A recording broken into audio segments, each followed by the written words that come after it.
Maka Nabi SAW bersabda bahwa insya Allah tahun depan kita akan berpuasa ke-9 di hari ke-9 bulan Muharram. Bismillahirrahmanirrahim. Assalamualaikum warahmatullahi wabarakatuh. Alhamdulillahirabbil alamin. Wa bihi nasta'in ala umurid dunya waddin. Sallallahu ala nabiyina Muhammadin wa ala alihi wa sahbihi ajma'in. Amma ba'd. Saudara-saudariku kaum muslimin muslimat dimanapun berada, yang insya Allah selalu dalam lindungan Allah, dalam karunia hidayah dan rahmatnya. Pada kesempatan ini kita akan membahas tentang puasa Asyura, karena pada hari ini kebetulan adalah jatuh awal dari bulan Muharram, awal dari tahun Hijriah 1442 Hijriah. Pada kesempatan ini yang menjadi pembahasan kita adalah puasa Asyura, atau kita kenal Asyura, puasa Asyura ini. Asyura itu awal katanya, dasarnya artinya adalah ke-10, yang secara khusus Asyura ini disematkan pada bulan Muharram, hari Asyura, hari ke-10 bulan Muharram, bulan yang penuh mulia, di mana bangsa Arab jahiliyah dulu menjadikan hari ini juga hari yang mulia, hari berpuasa. Ini ditandai dengan mereka menutup Ka'bah dengan kain, yaitu kiswah. Demikian juga kaum Yahudi menjadikan hari Asyura, hari ke-10 bulan Muharram ini juga hari berpuasa, mengingatkan mereka akan kemenangan Nabi Musa alaihissalam atas Fir'aun, di mana Fir'aun ditenggelamkan di laut. Dan umat Islam juga berpuasa di hari ini. Namun Nabi SAW di penghujung hidupnya menggeser, mewasiatkan agar puasa Asyura dimajukan 1 hari, dimajukan menjadi tanggal 9 Muharram.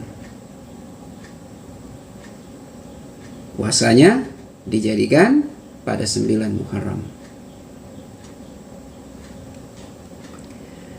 Diriwayatkan dari Abu Ghafatan bin Tariq al-Muri bahwa ia berkata, saya mendengar Ibnu Abbas radhiyallahu anhu berkata, syahid Rasulullah sallallahu alaihi wasallam berpuasa pada hari Asyura dan juga memerintahkan para sahabat berpuasa.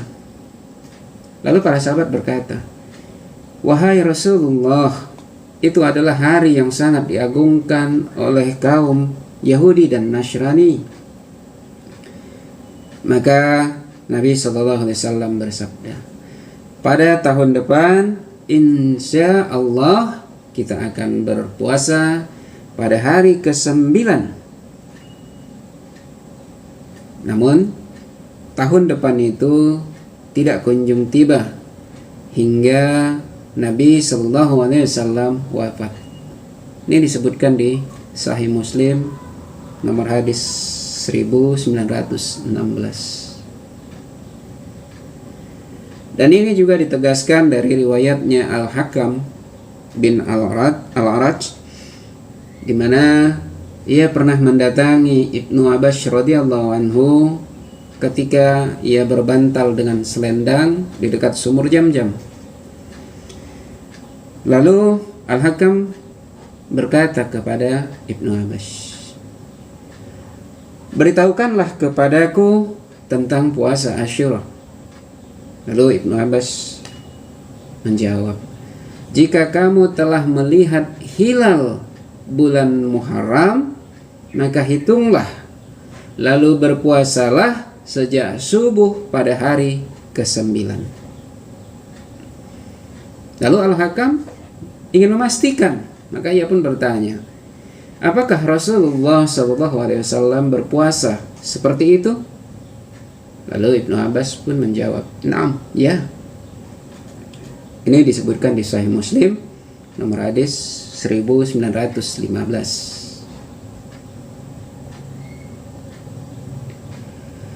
Puasa di Asyura ini memiliki keutamaan. Dilakukan di hari yang mulia.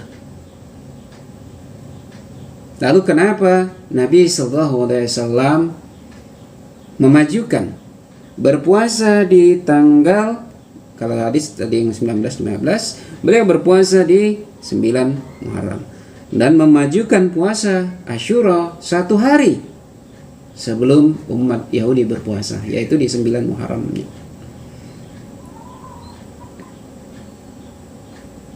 Apa yang menyebabkan Nabi menggeser, memajukan puasa Asyura 1 hari sebelum umat Yahudi? Apa hikmah di balik ini? Untuk memahami apa hikmah di balik ini, kembali kita ke kilas balik dulu sebentar, bahwa apa kemuliaan daripada Asyura ini dan bagaimana sejarahnya, hingga kita nanti bisa memahami seperti apa kenapa Nabi menggeser dan bagaimana keutamaannya dan apa hikmah yang bisa kita ambil umat Islam.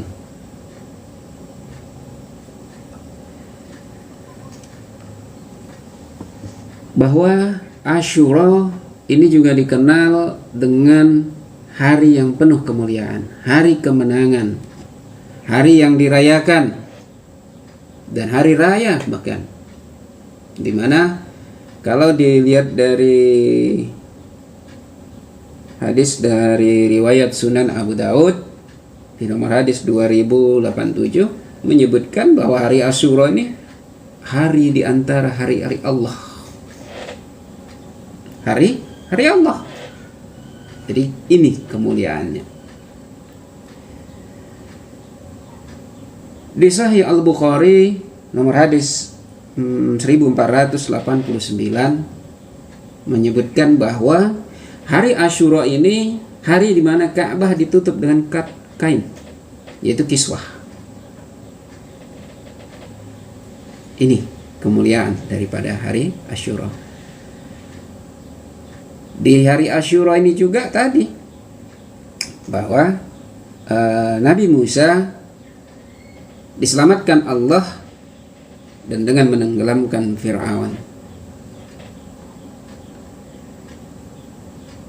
Di Sunan Ad-Darimi hadis nomor 1691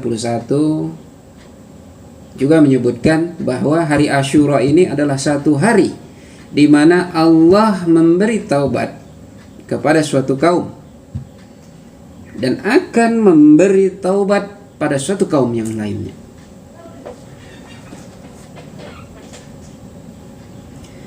Jadi hari Asyura ini hari di mana taubat akan diberikan.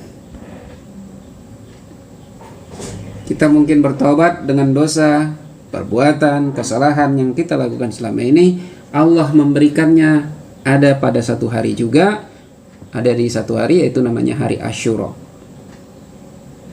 Allah menerima taubat, Allah memberikan taubat, dan Allah juga memberikan pada taubat memberikan taubat pada satu kaum yang lainnya. Allah telah berikan taubat dan Allah akan berikan kepada suatu kaum juga taubat itu. Ini kemuliaannya. Dan Ibnu Abbas juga menyatakan bahwa tidak pernah aku melihat Nabi SAW sengaja berpuasa pada suatu hari yang beliau istimewakan dibanding hari-hari lainnya, kecuali hari Asyura dan bulan ini. Bulan menyebutkan bulan Ramadan. Ini di Sahih Al-Bukhari nomor hadis 1867. Ini kemuliaan puasa Asyura disandingkan dengan bulan Ramadan.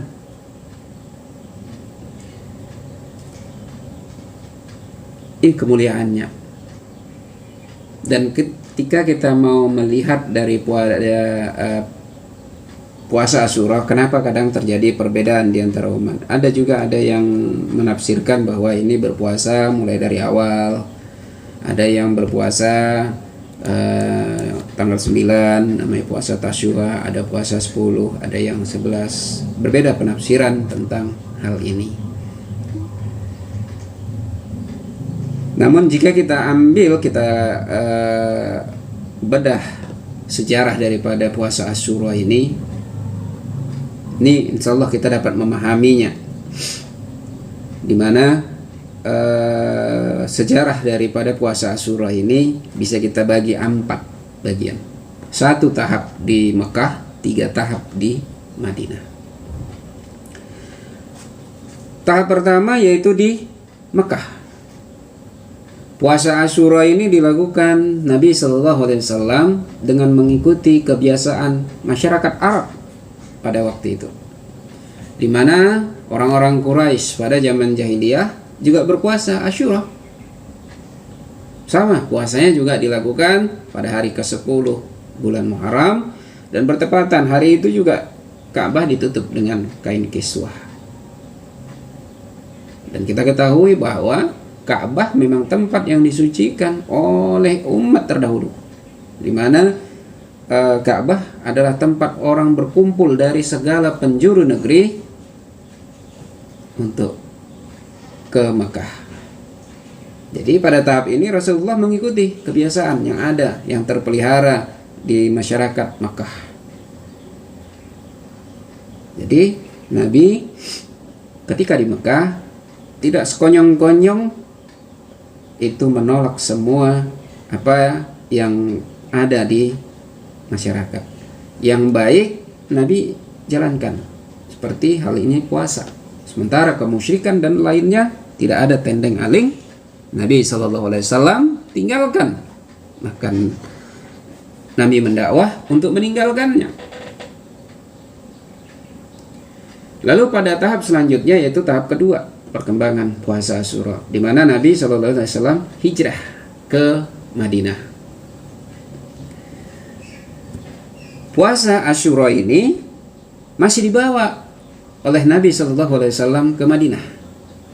Setelah hijrah, beliau tetap berpuasa di bulan Muharram pada hari ke-10 yaitu hari Asyura. Dan ketika itu Nabi menemukan bahwa kaum Yahudi juga berpuasa pada hari itu. Ini disebutkan dari riwayat Ibnu Abbas bahwa menyebutkan Rasulullah SAW datang ke Madinah sementara orang-orang Yahudi berpuasa Asyura. Lalu beliau pun bertanya kepada mereka.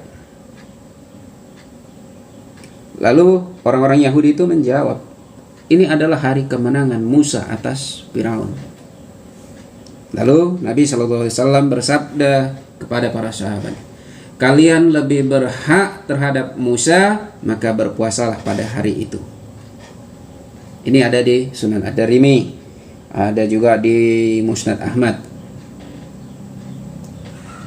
Pada tahap ini tahap kedua tadi, puasa Asyura menjadi wajib karena turun ayat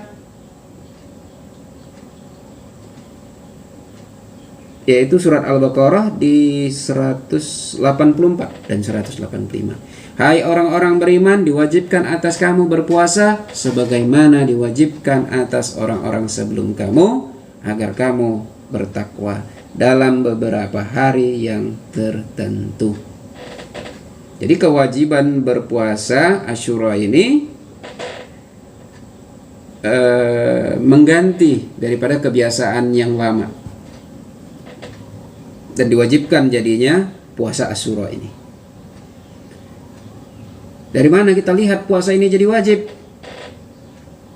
Perintah Nabi Shallallahu Alaihi Wasallam tadi, bahwa umat Islam lebih berhak atas Nabi Musa karena lebih menghormati kita daripada orang Yahudi itu sendiri. Makanya Nabi perintahkan puasa. Dan pada zaman itu juga Nabi Shallallahu Alaihi Wasallam ketika datang hari Asyura, Nabi Shallallahu Alaihi Wasallam mengutus seseorang untuk menyampaikan kepada umat Islam untuk berpuasa. Nabi perintahkan umat dan utuskan, dan jika puasa Asyura ini ditinggalkan maka ganti. Ini disebutkan di Sunan Ibnu Majah, Musnad Ahmad. Dan di sini juga anak-anak kecil udah dididik berpuasa.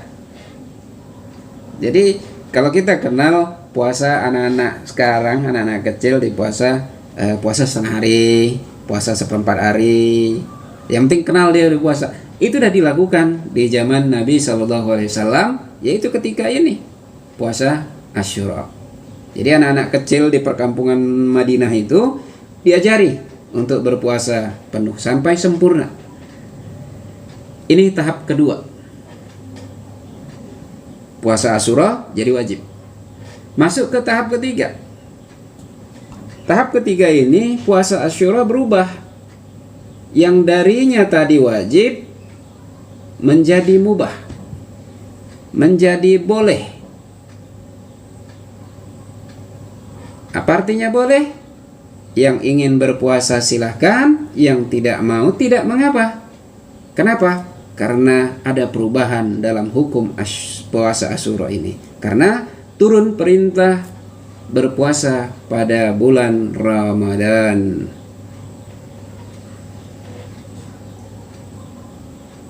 Jadi bulan Ramadan jadi bulannya wajib umat Islam berpuasa, maka kedudukan puasa Asyura menjadi mubah, menjadi boleh.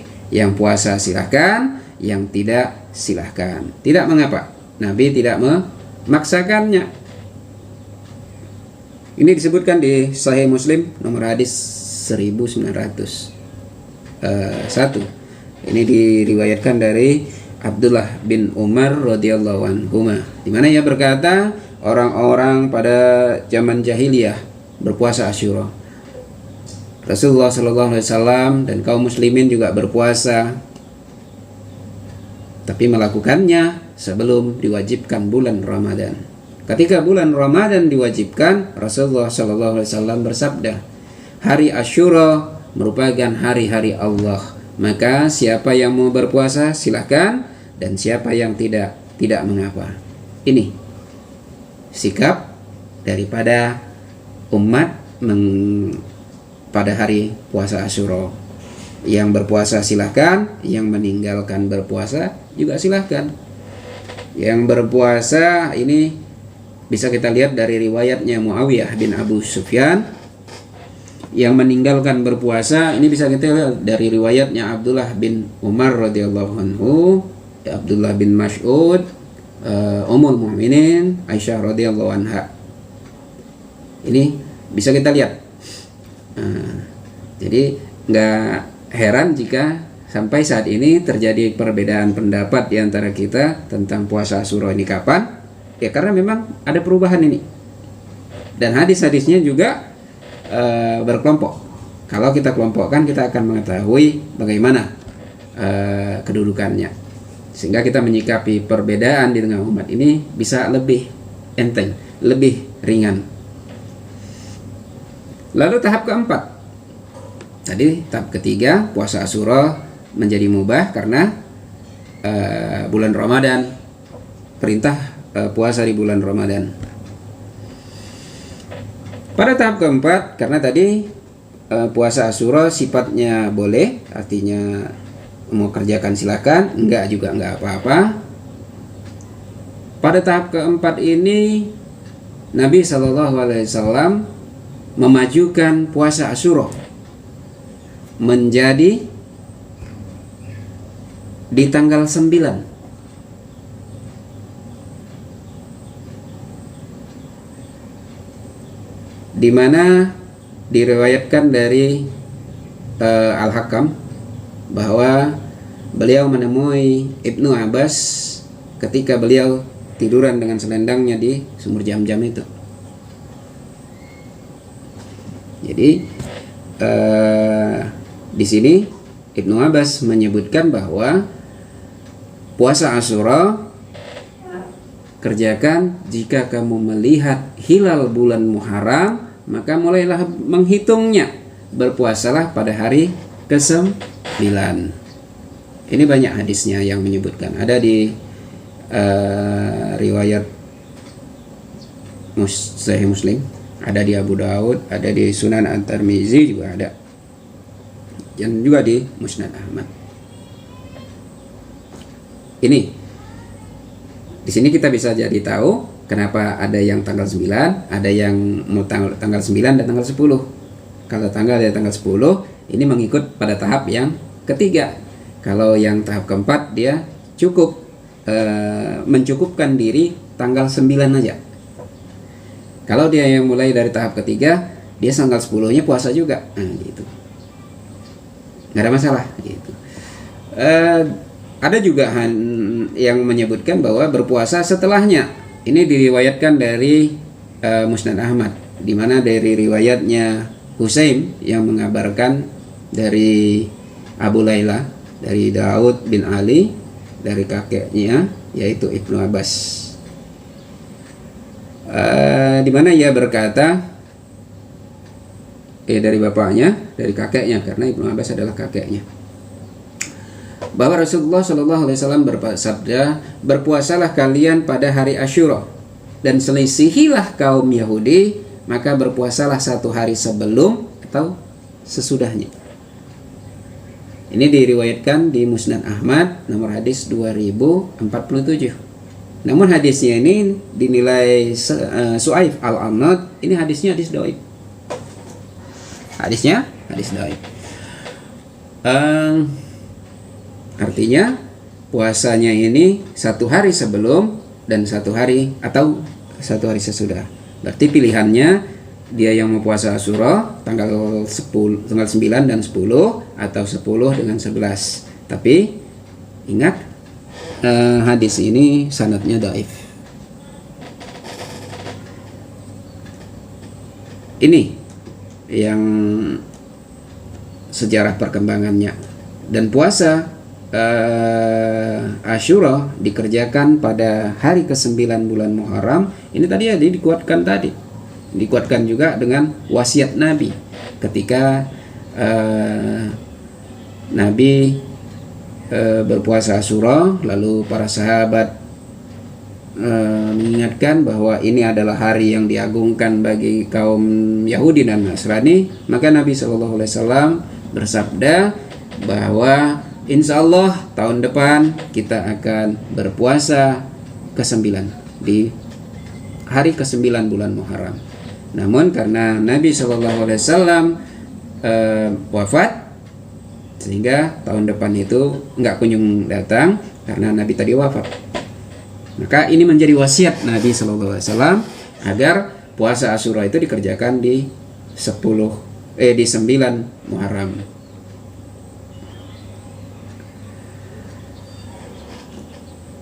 Dan kenapa? Kalau kita sebagai umat Islam tentu kita tidak lagi bertanya kenapa Nabi SAW menggeser atau memajukan puasa Asyura itu menjadi 9 Muharram. Sebagai Nabi SAW sebagai uswatun hasanah, teladan bagi kita. Kita nggak perlu tanya sebenarnya kenapa Nabi menggeser, memajukan waktu itu, waktu berpuasa menjadi tanggal 9. Kenapa? Satu pilihan ya, karena ada pilihan yang beberapa tadi.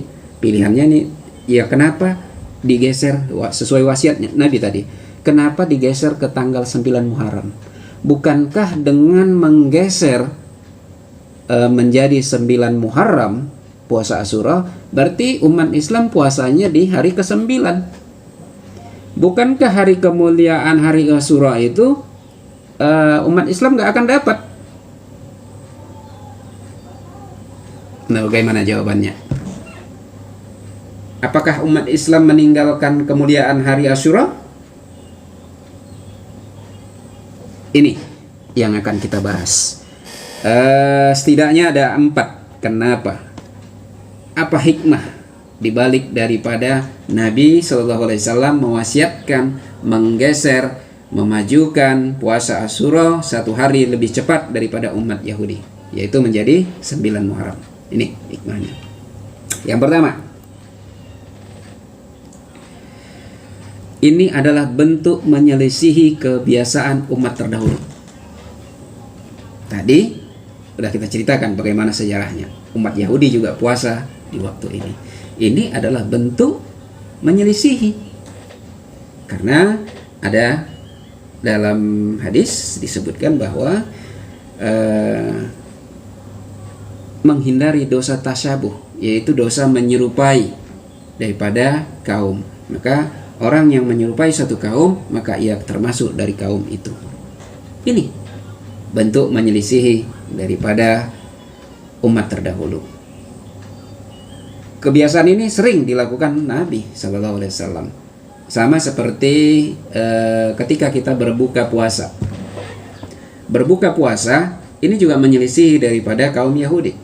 Karena kaum Yahudi membelakangkan berbuka puasa sampai malam benar-benar tiba. Karena kan puasa, berpuasalah kamu, maka minumlah dari terbit fajar dan sempurnakan sampai datang malam. Tapi umat Islam mendahuluinya dengan menjadikannya maghrib untuk berbuka puasa. Ini udah kebiasaan daripada Nabi SAW untuk menyelisihi dari umat terdahulu. Makanya ketika kita ada sesuatu apapun yang biasa dilakukan oleh umat-umat terdahulu, terutama umat Yahudi, Nasrani, silahkan selisihi sebagai bentuk, apalagi itu terkait ibadah, selisihi, sehingga kita tidak menyerupai dari mereka, tidak bertasabuh kepada mereka. Lalu hikmah yang kedua, itu hikmah yang pertama, yaitu mengingatkan umat ini bentuk menyelisihi daripada kebiasaan umat terdahulu, umat Yahudi di dalamnya. Baru yang kedua, ini mengingatkan umat bahwa waktu kemenangan Nabi Musa itu terjadi di malam hari.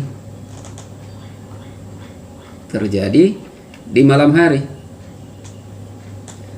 Disebutkan di surat Toha ayat ke-77. A'udzubillahi minasyaitonirrajim. Walaqad auhayna ila Musa an asyri bi ibadi. Dan sungguhnya telah kami wahyukan kepada Musa, pergilah dengan hamba-hambaku di malam hari. Wadrib lahum tariqan fil bahri yabasa la takhafu darakan wala tahsya. Maka buatlah untuk mereka jalan yang kering di laut, dan kamu tidak usah khawatir akan tersusul, dan kamu tidak usah takut. Ini di surat Toha ayat 77. Jadi kejadiannya ini malam. Dan puasa kita siang. Ini mengingatkan kita kepada umat, mengingatkan umat bahwa kejadiannya ini malam. Apa hubungannya?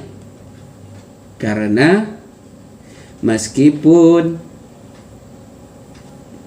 umat Islam puasanya itu 1 hari lebih dulu daripada umat Yahudi, tapi tetap dalam kemuliaan Asyura. Tetap dalam kemuliaan Asyura. Di mana letaknya? Tadi dalam ayat tadi disebutkan bahwa kemenangan Nabi Musa atas Firaun itu terjadi di malam hari. Kok bisa? Nah, umat Islam puasanya 1 hari lebih cepat, tapi tetap dapat kemuliaannya. Ini logikanya. Umat Yahudi, umat terdahulu, penanggalan kalendernya, penanggalan waktunya, pergantian harinya terjadi di Maghrib. Terjadi di Maghrib. Sehingga orang-orang Yahudi, orang-orang terdahulu, mereka duluan malamnya. Jadi malam dulu, baru siang. Jadi kejadian Nabi Musa ini berarti terjadi di hari ke-10, yaitu di malam, di awal harinya. Sementara umat Islam ini menjadikan awal hari adalah subuh. Jadikan awal hari subuh. Sehingga malam Asyura itu tetap sama. Bagi umat Islam itu hari ke-9, tapi bagi orang Yahudi itu hari ke-10. Beda waktunya sama malam Asyura, tapi bagi beda penafsiran. Bagi umat Islam itu hari ke-9, bagi orang Yahudi itu hari ke-10. Jadi ini sekaligus mengingatkan kepada umat bahwa pergantian hari dalam Islam itu adalah subuh, dan maghrib adalah bagi Yahudi. Ini juga mengingatkan kepada umat dosa tasyabuh. Jika kita mempertahankan, jika kita menjadikan maghrib sebagai awal hari. Ini hikmah yang ketiganya. Hikmah keempat apa? Nabi SAW mengingatkan, jika kalian mau bersatu, maksudnya bukan Nabi mengingatkan, Nabi mengingatkan bahwa, mensiratkan bahwa subuh adalah awal hari dalam Islam. Tersirat, ini pakailah jadi untuk penanggalan kalender. Maka insya Allah umat Islam akan bersatu.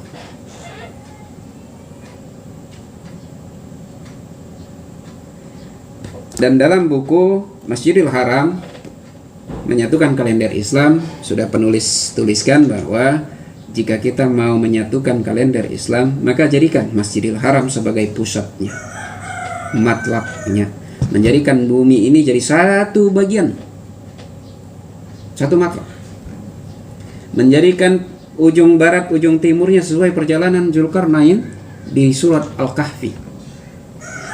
Dan salah satu sarannya lagi, menjadikan subuh sebagai awal harinya. Insya Allah apapun metodenya, mau hisab, mau ruhyat, insya Allah dapat menyatukan kalender umat Islam dari ujung timur sampai ujung barat dalam satu hari, satu kalender, satu tanggal. One day, one date. Sehingga berpuasanya umat Islam bisa satu hari, satu tanggal. Hari rayanya juga demikian. Dengan menjadikan Makkah, Masjidil Haram sebagai pemersatunya. Ini hikmah yang bisa kita ambil dari dimajukannya, diwasiatkannya untuk memajukan puasa Asyura di 9 Muharram. Jadi kemuliaan daripada puasa Asyura ini kenapa dimajukan? Insya Allah ini menjadi hikmah bagi kita, menjadi pedoman kita, mengingatkan kita perbedaan umat, perbedaan di tengah umat ini disikapi dengan lebih baik, sehingga menjadi ukhuwah Islamiyah itu akan dapat tercapai. Perbedaan di antara umat, perbedaan pendapat, perbedaan mazhab dan lain sebagainya, ini merupakan jalan ibarat saling berbeda pendapat akan ditemukan titik temu kebenaran dan akan saling bertemu pada satu titik, dan itulah akhirnya Islam kafahnya nanti. Mudah-mudahan melalui hikmah daripada kenapa Nabi memajukan puasa Asyura ini dapat kita tangkap dan menjadikan ini sebagai pegangan kita. Dan jangan lupa di 9 Muharram lakukan puasa Asyura, dan kebetulan pada tahun ini kalau kalender 9 Muharram ini jatuh pada hari Jumat. Ini mengulangi nih seperti 3 tahun yang lalu. 9 Muharram itu jatuh pada hari Jumat, karena ada hadis yang menyebutkan bahwa larangan untuk berpuasa di hari Jumat, mengkhususkan Jumat sebagai berpuasa, kecuali ada waktu yang udah menentukan. Makanya setidaknya ada bisa 3 pilihan ini. Tetap berpuasa di hari Jumat dengan berpegang hadis bahwa dilarang berpuasa di hari Jumat kecuali memang itu puasa pada harinya. Itu pada harinya ya ini pas tepat di 9 Muharram. Jadi nggak masalah. Karena pas kebetulan hari Asyura, puasa Asyura itu jatuh di 9 Muharram, pas di hari Jumat, nggak masalah. Tapi ada juga penafsiran berdasarkan hadis yang lain bahwa dilarang berpuasa pada hari Jumat kecuali menambah 1 hari di depannya atau 1 hari di belakangnya. Artinya berpuasa dimulai hari Kamis ditambah Jumat di tanggal 28 ya, berarti dari 27 sampai 28. Ini pilihan keduanya. Ya cocok sekalian puasa hari Kamis di tanggal 27 dan di 28. Baru pilihan yang ketiganya berpuasa Jumat Sabtu, yaitu 28 Agustus di hari Jumatnya dan di 29 di 29 Agustus di hari Sabtunya. Jadi ada 3 pilihan untuk berpuasa di tahun 1442 Hijriah ini. Silakan mau yang pilih yang mana. Sepanjang tidak haram waktu berpuasa, ya silakan aja, perbanyak juga tidak apa-apa. Tapi berkaitan puasa Asyura, berpuasa di tanggal 9 di hari Jumatnya itu juga sudah mencukupi, sudah mendapatkan kemuliaan daripada Asyura. Jikapun menambah, silakan, lebih baik. Mungkin ini yang bisa menjadi pembahasan kita. Mudah-mudahan kita bisa mendapatkan hikmahnya dan kita termasuk orang-orang yang Allah telah beri taubat. Karena tadi salah satu keutamaan daripada hari Asyura yaitu Allah telah berikan taubat pada suatu kaum dan akan memberikan taubat pada suatu kaum lainnya. Mudah-mudahan kita termasuk di dalam kelompok kaum yang telah Allah beri taubat. Jikapun belum, insya Allah Allah akan berikan taubat kepada kita. Amin ya rabbal alamin. Billahi taufiq wal hidayah. Assalamualaikum warahmatullahi wabarakatuh. Terima kasih. Untuk download buku bisa langsung melalui website Hikmah 313, dan untuk saran, kritik maupun pertanyaan dapat melalui kolom komentar. Dan untuk dapat mengikuti video-video selanjutnya, silahkan untuk subscribe dan hidupkan notifikasi loncengnya. Billahi taufiq wal hidayah. Assalamualaikum warahmatullahi wabarakatuh.